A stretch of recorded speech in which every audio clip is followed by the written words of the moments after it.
nadidiscuss din, okay? So, pwede natin sabihin na Jesus could calm the storm, kaya niya, at kaya din niya is calm yung storm sa buhay natin. No? So, ganun lang ba kasimple yung kwento na sinulat ni Mark. So, hindi, ang ano talaga nito, every storm has a purpose. Jesus leads you through it together to get to something greater. Focus God's sovereignty, faith, under pressure, and worshiping even when you're afraid. Anong nangyari sa kanila, nasa storm sila, pero hindi dahil disobedient sila.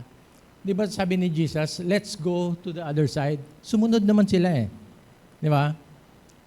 Pero nandito sila ngayon sa dilemma. Nasa loob sila ng storm. So may 3 point tayo. In the storm, the purpose of the storm, and your response to the storm of your life. Na? Okay. Una, in the storm. Ito, pagod na si Jesus kasi whole day siya nagtuturo. Actually, sobrang dami nung mga tao.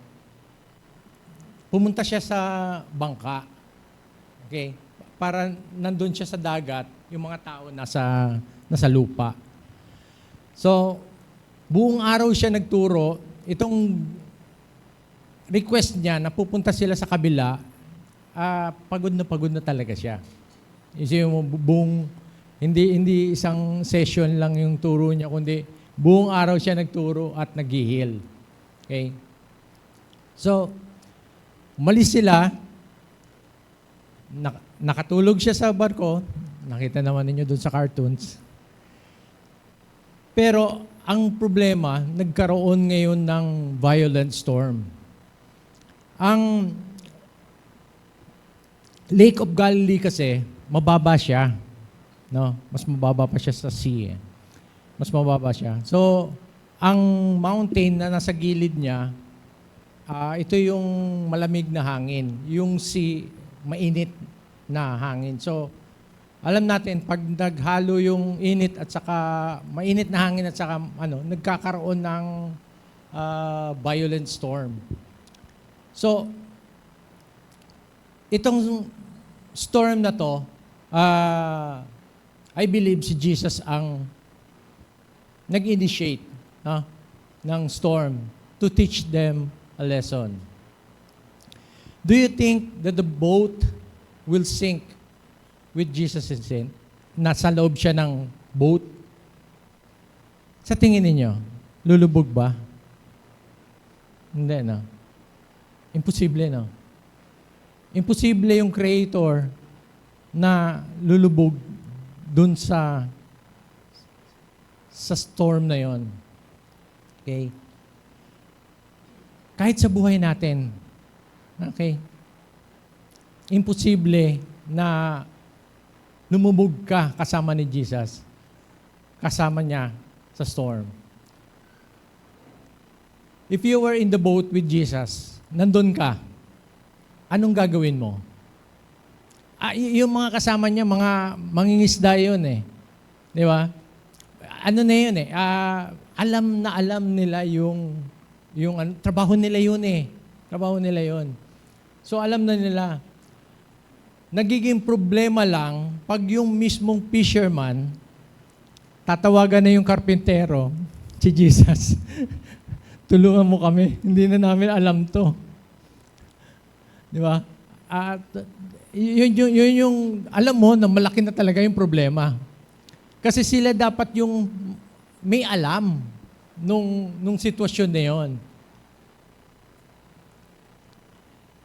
What are the storms in your life? Lahat tayo dumadaan doon. Okay? Walang exempted.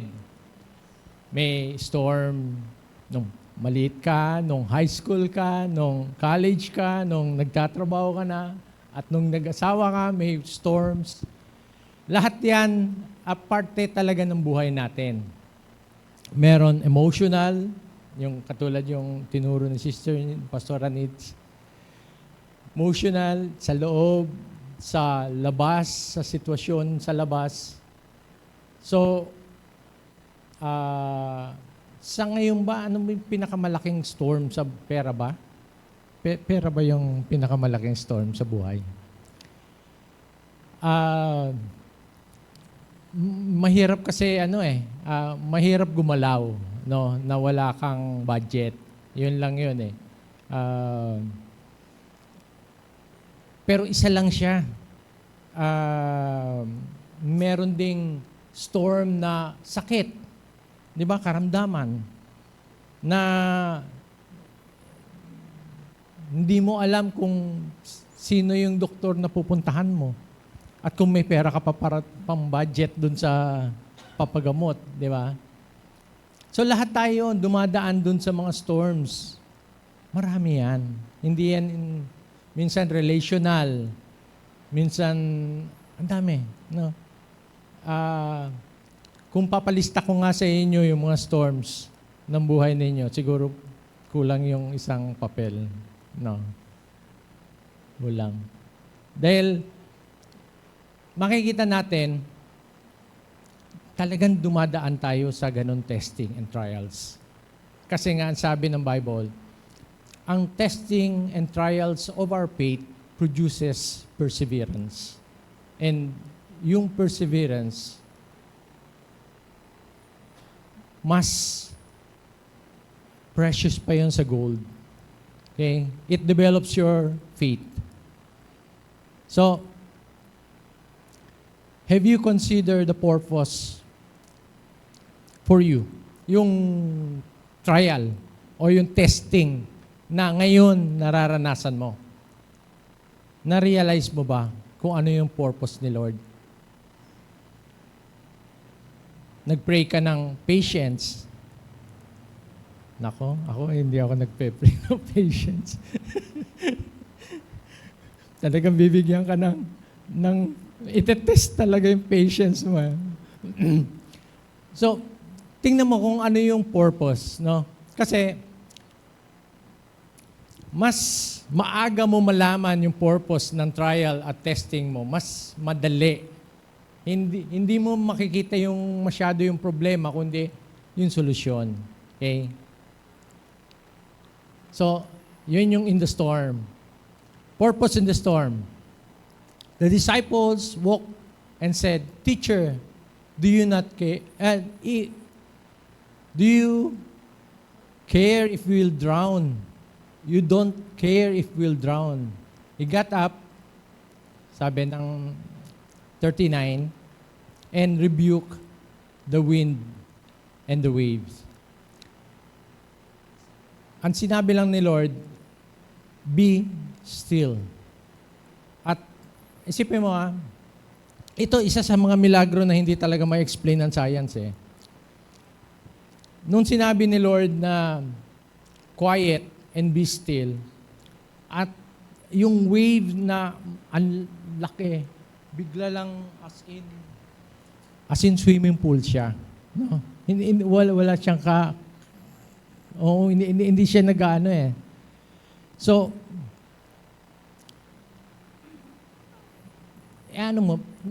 paano narinig ng wind at saka ng wave? Wala naman tenga. No? Isipin mo, ang Lord natin, no, kung hindi ka pa kumbinsido na siya yung gumawa ng langit at lupa, isa to sa evidence, clear evidence na kaya niyang ihinto kahit yung wave at yung roaring sea. No? They are so afraid. Ang sabi ni Jesus, why are you so afraid? Tayo, no? Pag nandun tayo sa problema natin, Minsan, hindi hindi pwede sabihin na hindi ka matatakot eh. No? May mga fears, may mga anxiety. Although Kristiyano ka na, minsan dumadaan tayo diyan. Okay? Have you come to a point in your life and asking Jesus, do you care? Dumating na ba sa punto ng buhay mo na nagtanong ka, Lord, ang tagal ko na pinagpe-pray itong loved one ko na maligtas, magkaroon ng personal relationship sa inyo. Hanggang ngayon, hindi pa rin talaga tumatanggap sa inyo. Or itong sakit ko na millennia na. hindi lang taon, 10 years na. At hindi pa rin gumagaling. Ano ba talaga, Lord, ang purpose mo? Di ba? Si Paul, ganun din eh. Meron din siyang thorn in the flesh na pinapatanggal niya sa Panginoon. Ang sabi ng Lord sa kanya, my grace is sufficient, for my strength is made perfect in your weakness. Sabi ng Lord sa kanya. Si Paul din, dumaan din sa ganun sitwasyon. Naalala ninyo sa Book of Acts, nag-shipwreck ang sinasakyan nila Paul. Papunta siya sa Rome. Ang sabi ng angel sa kanya, makakarating ka sa Rome, pero lahat to masisira. Pero walang mamamatay. Okay? Walang mamamatay. Lahat yan mabubuhay. Pwede naman si Paul magsabi ng Lord, tanggalin na niyo yung storm. Pwede. Pwede niyang, pero hindi ginawa ni Lord. So, wag natin gawing formula na pag may storm, parang ikaw yung nagdidictate sa Diyos kung ano yung maganda gawin. No? Kasi, as Lord and Savior, mas alam niya kung ano yung pinaka-perfect para sa atin. So, ang dapat natin is, Lord, ang will ninyong masunod. Susunod ako sa inyo. Narinig naman ninyo to. If God is all-powerful and loving, why do bad things happen to good people? Narinig na ninyo to? May narinig na. Okay.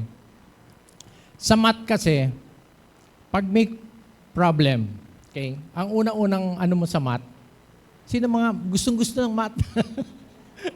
Ayaw.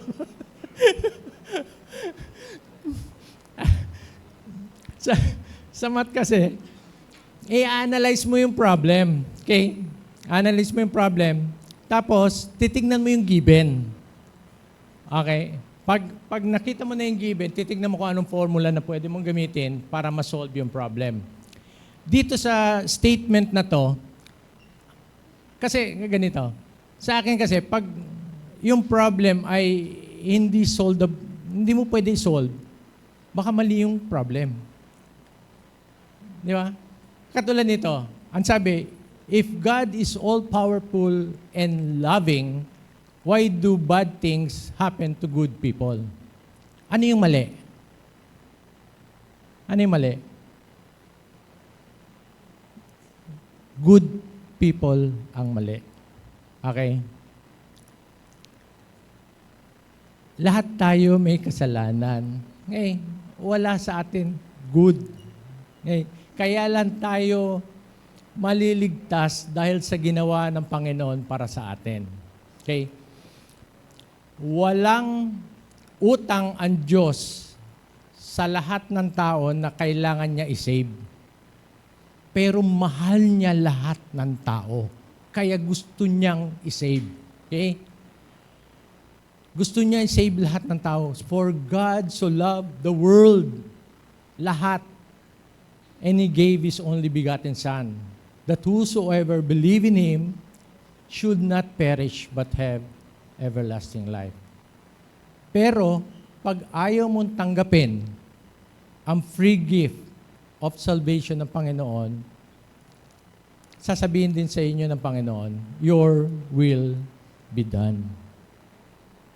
Kung ano yung gusto mo, yun ang masusunod.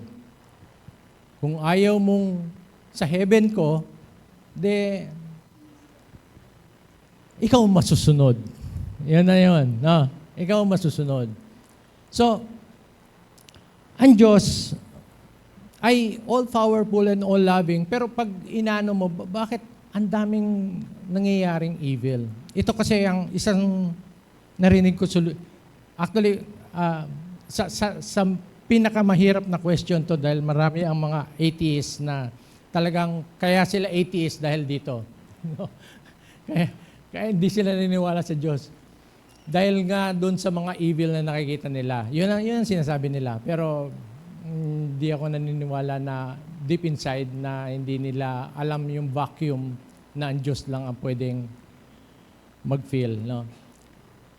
Ang sabi, ang Diyos ay loving and all-powerful, pero concerned and caring siya sa lahat ng tao. Bakit? Kasi si Jesus, the second person in the Godhead, naging tao. Okay? Tinanggap yung pagka nagkatawan tao, sinunod lahat ng batas. At pinako siya sa krus na hindi natin kayang bayaran. Siya ang nagbayad. So, ang Diyos ay cared for humanity. God cared for humanity. Ang problema, ang tao ang ayaw. Ganito kasi yan. Parang may isang, alam mo yung tao na nag-commit na murder. Okay? Nasa harap na siya ng judge. Nandun yung tao.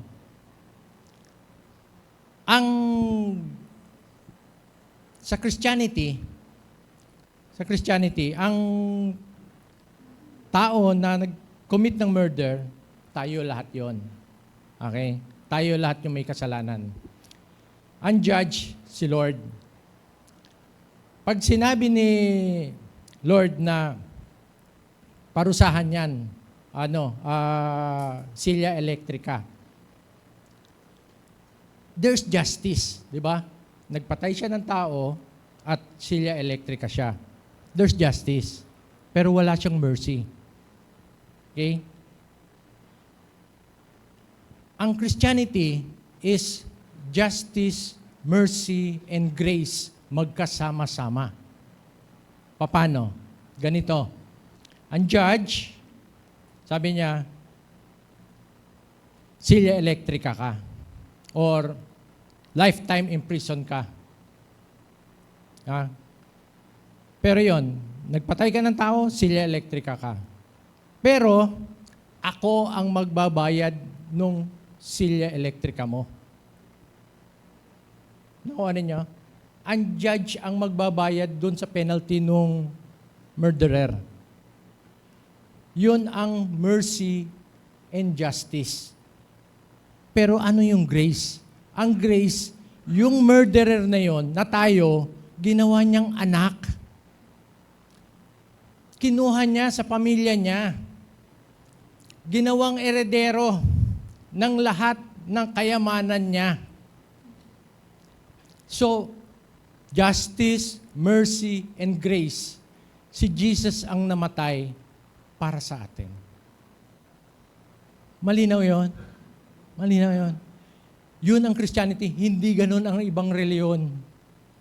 Hindi ganun. Walang ganun. Kasi sa kanila merit.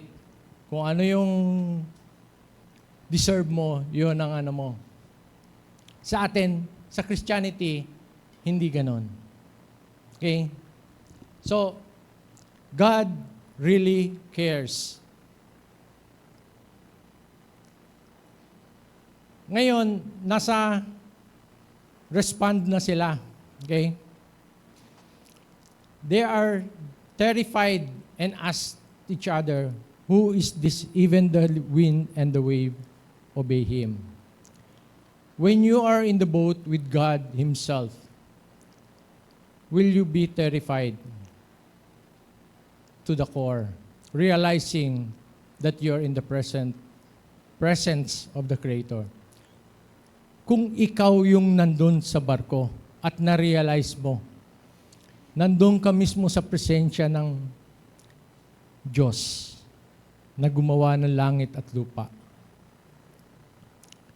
ano yung mararamdaman mo? Tingnan mo ang daily walk natin as a Christian,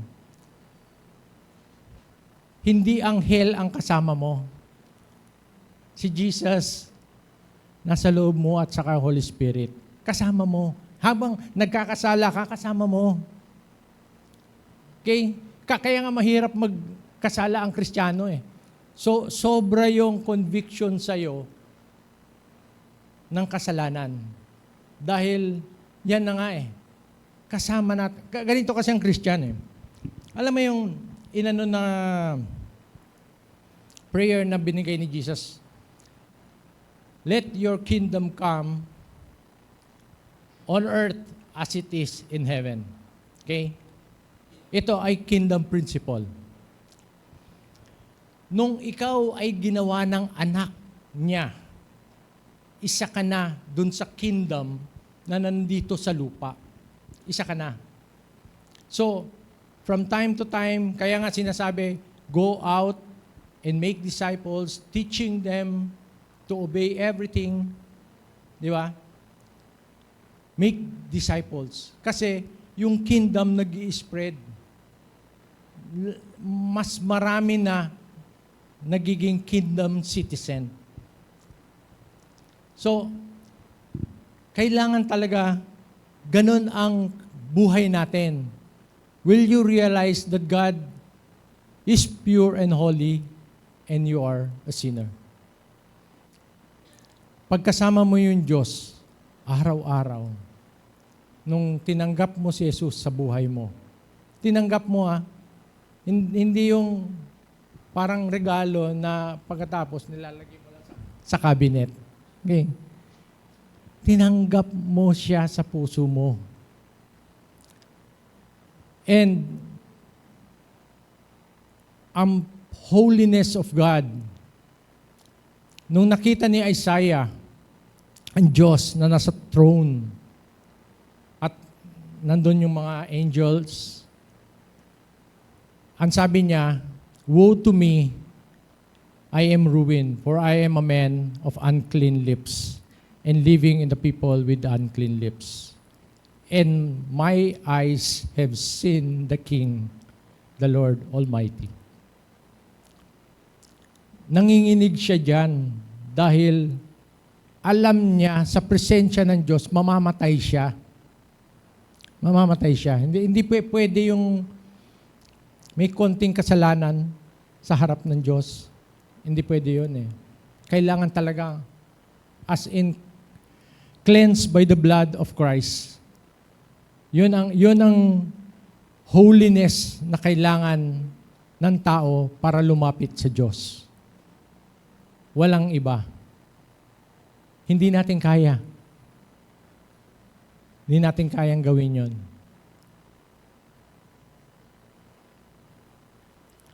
Job 1. Ito, yung story ni Job, si Job dumaan din sa testing and trials, di ba? Sino nakabasa na ng Job?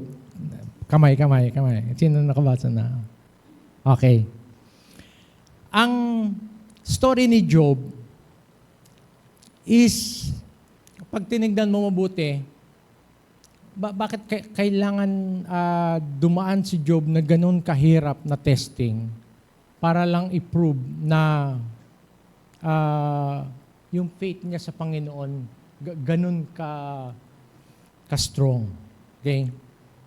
Ito yung minsan hindi masyado klaro sa mga nagbabasa.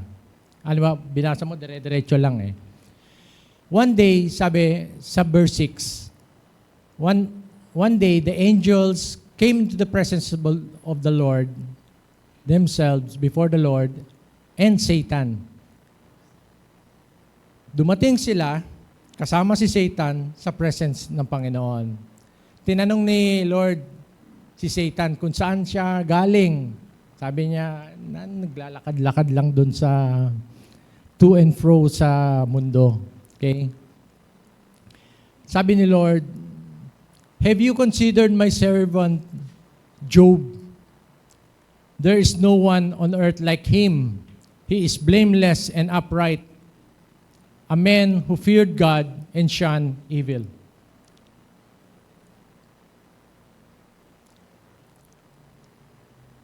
Does Job fear you? Sabi ni Satan. Does Job fear you? Have you not put hedge around him and his household, everything that he has? Protektado ng Diyos. Okay? Protektado ng Diyos. Pero sabi niya, kaya lang siya nagbe-bless sa'yo. Kaya lang niya mahal ka. Sabi ni Satan, kaya lang niya mahal. Kaya ka lang mahal dahil doon. Sabi ni Lord sa kanya, okay, pwede mong i-test siya. Okay? Huwag mo lang saktan yung tao. Pwede mo i-test siya. Huwag mo lang saktan ng tao. Anong message dito? Ganito kasi, nasa presence ni Lord ang mga angels at saka si Satan. Okay? Ito ay pag-ibig ng Diyos pareho sa anghel at saka sa tao. Kasi ang mga anghel, pwede ba sila magkasala? Pwede ba magkasala ang anghel? Pwede? Pwede. May free will sila. Okay? Pwede sila magkasala. Okay? Dapat malinaw yun eh. Pwede sila magkasala, pero they choose not to. Ito, pinoprotektahan ng Diyos yung anghel at saka yung pag-ibig niya sa tao. Okay? Pag hindi niya pinagalaw ng Diyos si Satan, si Job, ang ibig sabihin, tama yung assumption ni Job. Di ba? Sasabihin ng mga angels, oo nga, no? Kaya nga pala, nagwe-worship to sa'yo dahil pinoprotektahan mo. Binibigyan mo lahat ng kailangan niya. Oo nga. Kaya pinrove din ng Diyos kay Satan na kahit ganun ang kalupit ang testing na dinaanan ni Job, mahal pa rin ni Job ang Diyos. Di ba? Yun yung talagang story niya yan. Yan yung talaga. Pinapakita lang niya ang pagmamahal niya sa mga anghel at saka sa mga tao. Na sinungaling talaga si Satan. Yun yung pinuprove niya dyan. Kaya kung tayo dumadaan sa mga trials, huwag nating isipin na pinabayaan tayo ng Diyos. Hindi. Meron inaayos sa atin, sa character natin, to be Christ-like. Yun yung goal talaga natin. Christ-likeness. So, ang Diyos, gagawa niya lahat para maging Christ-like ka lang. Pero wag mong pagdudahan yung pag-ibig niya sa'yo. Mahal na mahal ka niya.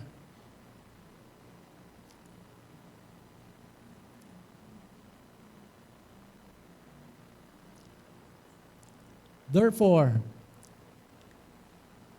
every storm has a purpose. Jesus leads you for a greater purpose.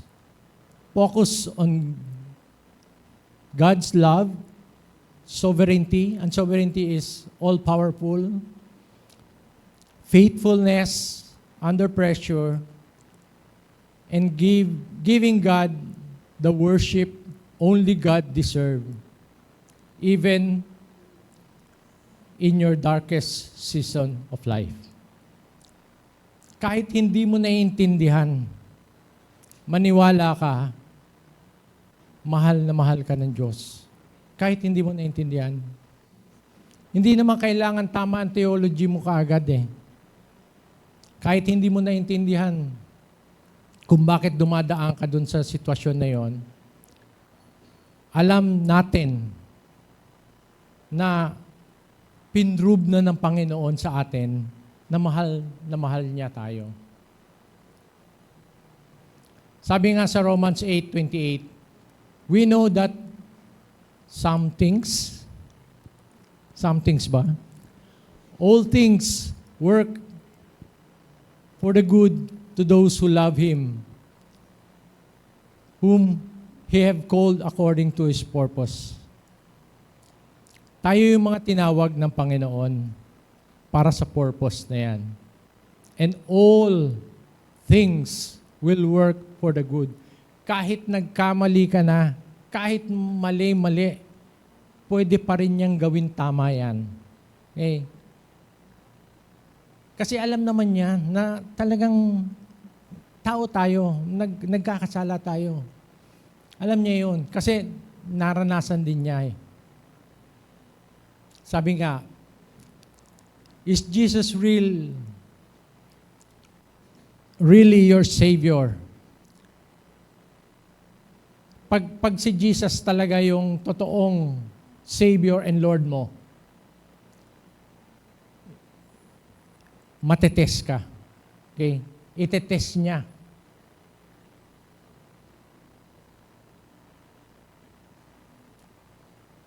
Kailangan kasi talaga sa atin, si Lord yung King. Siya yung nagbayad ng kaligtasan natin. At siya ang nakaupo sa trono ng buhay natin. Hindi tayo. Siya ang Lord natin. So in conclusion, will you trust our loving Father, Jesus, our Lord, and the Holy Spirit with all our hearts, soul, and mind, and with everything in our life? Huwag mo nang, minsan kasi naano pa natin na kaya ko to, Lord. May part talaga tayo sa Christian life. May part tayo. Hindi ko tinatanggal yon. Pero let's put it into perspective. Ang Diyos pa rin ang nakaupo sa trono. Siya pa rin ang sinusunod natin. Even if we could not see or feel it. Minsan kasi, na ano tayo sa emotion natin na hindi ko naman nararamdaman yung presensya ng Diyos. Hindi importante yun. Mas importante yung puso mo, binigay mo sa Kanya, at siya ang nasusunod sa buhay mo. Yun ang pinaka-importante. Dahil mas konti ang dapa nun, mas konti ang mali nun, mas konti ang sakit na maranasan natin. Let us pray.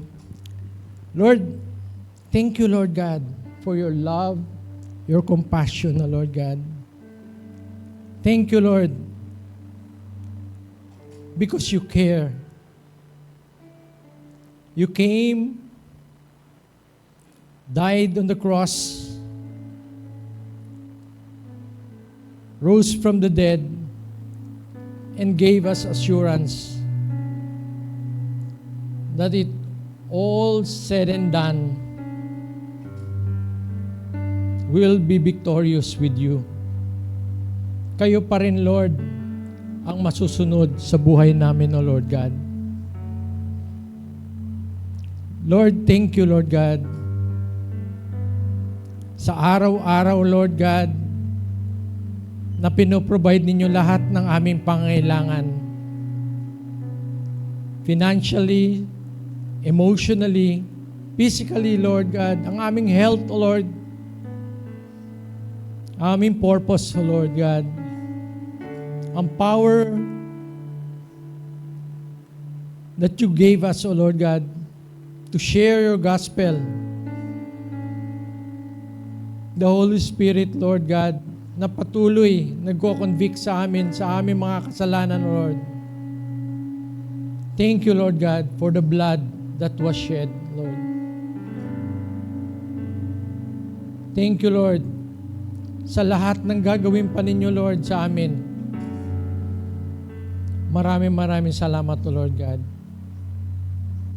Thank you, Lord, for the storms of life na hindi namin nararanasan na kami lang, Lord, kung hindi kasama ka namin, Lord God. Alam namin, Lord, na kayo, Lord, ang magsusustain sa amin. Sa lahat na ito, Lord, we'll be still standing, O Lord God. After all the storms, O Lord God, na mangyayari, Lord, sa buhay namin, alam namin, Lord, by faith, na kayo, Lord, ang gagawa, Lord, sa buhay namin. Thank you, Lord God. Maraming salamat, O God. We're forever grateful sa gagawin pa ninyo, Lord God. And all this, Lord God, we give you glory, we give you praise, O Lord God. Kayo, Lord, ang maitaas, Lord, sa buhay namin dahil kayo, Lord, ang karapat-dapat. Maraming salamat. In Jesus' mighty name, amen and amen.